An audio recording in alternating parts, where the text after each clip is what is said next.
Hello and welcome to the Korean Beauty Show podcast. I'm your host, Lauren Lee, founder of Style Story, where you can shop, learn and explore the world of Korean skincare, and the founder of K-beauty brand Jellyco. So welcome back to the show. On today's episode, I wanted to do something that has been requested before, but I've kind of hesitated to really discuss it on the show. And that is a little bit of a maybe comparison between K-beauty and Japanese beauty, J-beauty as it's sometimes called. And I'll tell you why I've been a little bit hesitant about this. First things first, I am by no means an expert in Japanese beauty products. I've used them on and off over the years for many years, probably more than 10. I'm trying to think when the first time I think the first time I went to Japan was in 2008. So I would have picked up some products back then and, have been using them on and off over the years. But I am not an expert. I do not speak Japanese. I've never lived in Japan. I've been there probably half a dozen times. I enjoy Japanese products, but when people were sort of saying, can you do a bit of a comparison or explainer between K-beauty and J-beauty, it's just not something I feel entirely comfortable doing. What I would love to actually do, and I won't be doing on this episode, just a heads up, but what I would love to do is have like a Japanese beauty expert onto the podcast to actually talk through some of this stuff. So if you do know anyone that fits that description, please reach out to me and let me know, because I would love to invite someone like that onto the show. But for today, what I'm going to do instead is a little bit of a trend report. And the reason is I just got back from a bit of a whirlwind trip from Japan. So I thought while I was there, I visited probably a dozen at least beauty stores, offline beauty stores obviously, and I was only in Tokyo. So they are all of my caveats that, what's trending in other parts of Japan couldn't tell you. I was in Tokyo, so, the busiest, most populated and probably the most touristy part of Japan. But I made some observations while I was there. And so I thought that is something that I can talk you guys through to the extent that you are interested in some of my observations from the street. So I'm going to go through that today. But I do just want to caveat that this is not really my field. This is not something that I can, for example, go away and, look things up in Japanese. Japanese is one of the languages that I do not speak. I speak Korean. Obviously, I can read Korean. I learnt Chinese from the age of 12, so I know a little bit of Mandarin, not enough to sort of, have a full-on conversation, but Japanese is the one that I really have no exposure to. So I'm useless in Japan, basically. I'm a tourist, like probably most people listening to this show. And that will kind of start out my first observation, which is that as a consumer, I feel it is definitely harder to shop for Japanese beauty products in Japan versus Korea. And that is particularly the case if you don't have any Japanese skills, because the packaging is almost 100% in Japanese. I gave up on several products that I was really curious about them from the packaging, but I just had no idea what they were. Like literally couldn't figure out whether I was looking at a toner, a lotion, an emulsion, like no idea. So even though the textures inside, from what I could tell, looked like something that would be right up my alley, I just didn't know what I was going to buy. And that's just not something I feel confident about. So I just let them go. Obviously I had like one of those little Wi-Fi portable eggs, but I didn't want to stand there all day and like Google everything and translate it. So for me in general, I stuck to things that had some English written on them somewhere, or even like call outs, the key call outs if they were in English, things like sunscreens. That was a little bit easier. So I ended up buying a whole bunch of sunscreens because they had things like, sun milk written in English, and then the SPF level, which was written like SPF 40, SPF 50, whatever it was. And then obviously they have the PA rating system. So that is, the PA plus, however many pluses you have, it's the more protected you are against the sun. So things like that was fine. I ended up picking up a lot of stuff like that. Makeup is obviously fairly easy to shop just because you don't need the same kind of explainers. But in general, it is harder as a consumer, as a tourist, I feel, to shop for Japanese beauty products. And that is another reason why I think that K-beauty has taken off a lot more globally than Japanese beauty has, just because there is that barrier to, exploring everything that Japan has to offer, all of the different beauty products. And that was another big thing. So because I work in the beauty industry, I see what's trending generally with Japanese beauty overseas. Obviously, there's a fair few Japanese brands that sell into Korea, quite a lot of popular, for example, SPFs and things like that. Makeup, the Japanese makeup, we have a few brands here in Korea. So I kind of know what sells overseas, but every time I go to Japan, I'm always shocked just how many more brands, how many more labels, products and everything there are there, which makes sense, right? You go anywhere and they're going to have a whole lot more of their products for sale on store shelves. And that's the same in Japan. I think a very small percentage of what is available on the local market there makes it overseas. And I think that kind of goes without saying. But it did mean that I picked up a whole lot of stuff that I'd never heard of before, never seen it for sale. And when I shared some of it on my Instagram stories, people were saying to me, where can I buy this? And I have no idea. My answer to one poor follower was, I got it at a random drug mart in Shinjuku, the back streets of Shinjuku. So I have no idea whether they even sell it online. I don't know. I couldn't even tell you the name of the store because, again, it's all written in Japanese. So that was kind of my experience. So a few, I guess, just things that I noticed.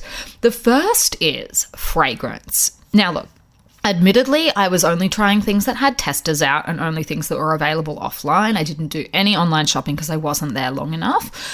But I noticed that light fragrance seems to be the preference, particularly at the mid to the higher end range of the market. So many of the slightly more expensive brands seem to have a signature scent. That's something that I noticed. If I was picking up and trying a few different things from a line, they seem to have a similar scent. So that is not necessarily the case with K-beauty. I know some brands like Huxley, for example, has a signature scent, but in general, I don't think that that's as popular. The same line will often have a signature scent. I'm thinking of something like Skin Foods, Honey Propolis line, or Vanilla Co's. Is it Miss Honey and Miss Flower and Mr. Honey? Whatever that one's called. That one has a signature scent. But I think this seems to be a little bit more common in J-beauty. I'm happy to stand corrected on that, but that did seem to be, as I was sort of picking things up, trying them on the back of my hand, I did notice that light fragrance seemed to be there in a lot of them. Even for things like, the cleansing balms or whatnot that I picked up, all of them did seem to have a light fragrance. Now, because I could not read the ingredients list, the Inky list, because it was all in Japanese, I can't tell you what that fragrance was from, whether it was from essential oils, whether it was from actual fragrance, don't know, but that was just an observation that I made. Now, the other thing was with the skincare. So I think I felt like I saw a lot more lotions and emulsions in Japan than I've seen in K-beauty, maybe in the last 10 years. I feel like back in the day, there used to be more on the market in Korea, but they have kind of fallen out of favor. I don't proffer any opinion as to why that is. Not sure, but I did notice quite a few more in that kind of category in Japan than I've certainly seen in Korea at the moment, and certainly that you will see offline in Korea. Offline in Korea these days it's a little bit of a strange time in the market because COVID wiped out so many of the competitor franchises, and there's basically one big franchise left, and then you've got the individual road shop brands and you've got the department stores. So shopping offline in Korea at the moment is a little bit of a skewed experience. It's quite different from what you will see and what you can buy online, but I digress. The other thing I noticed was makeup preferences. Now, I spoke about the analysis last week. Who had done that? I think it was Open Source had done an analysis, and I had that in the back of my mind when I was having a look at the Japanese makeup preferences. And I did notice that there are a lot of shimmery shadows and blushes, and that's quite similar to K-beauty, I feel like. We tend to go for the light shimmery shades here as well. There were similar products and also similar brands among the mascaras and eyeliners. Japanese mascaras and eyeliners do tend to sell quite well offline in Korea and online as well, so that there was a lot of similarities there. Where they kind of diverged was with the preference for foundations and BB creams. So definitely more foundation and BB than I've seen in Korea, and a lot less cushions and packs. The tone-up creams seem popular in Japan. A lot of different primers with like a purple base or a green base or a peach base. I noticed a lot of brands had their own variations on that. And the other thing is that I don't think you can ignore that K-beauty is very heavily represented these days in Japan as well. Romand was in nearly every store I walked into, and another brand called Tia Tia that is not that big in Korea, to be honest, but that was in Japan as well. Plus all the usual Japanese brands that you would expect to see: CanMake, Kate, Kiss Me, all of those still trending all of these years later. I'm pretty sure they were all trending as well when I very first went to Japan all the way back in 2008. So they've been trending for a very long time. So that was kind of what I was noticing with makeup. Now, when it came to things like masks, I felt like there was still more sheet masks than there were things like sleeping masks, but a lot of brands did seem to have a sleeping mask.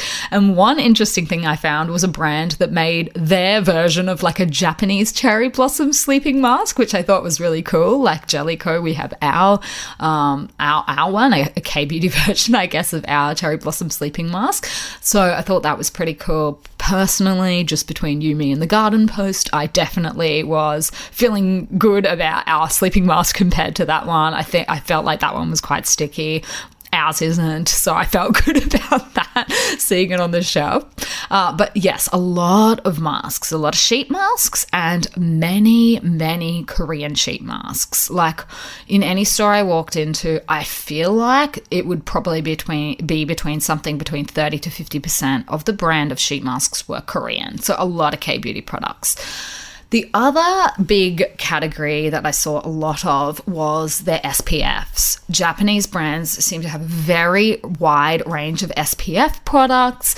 Now, I felt like I saw a lot more sun milks and sun gels among the Japanese ones than I see in K-beauty. So sun milks are the ones that are supposed to be more for dry skin types. So I picked up a whole bunch of sun milks.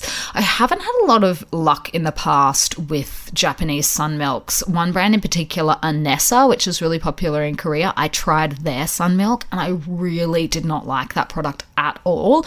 It pilled. It was not my favorite. So I've gone out on a bit of a limb and I've bought a whole lot more. So I'll test them out and see how I go. The gels tend to be better for the oilier skin types, but definitely a lot of SPFs. I felt like most beauty stores seem to have an entire aisle dedicated just to SPF from a really wide range of different brands.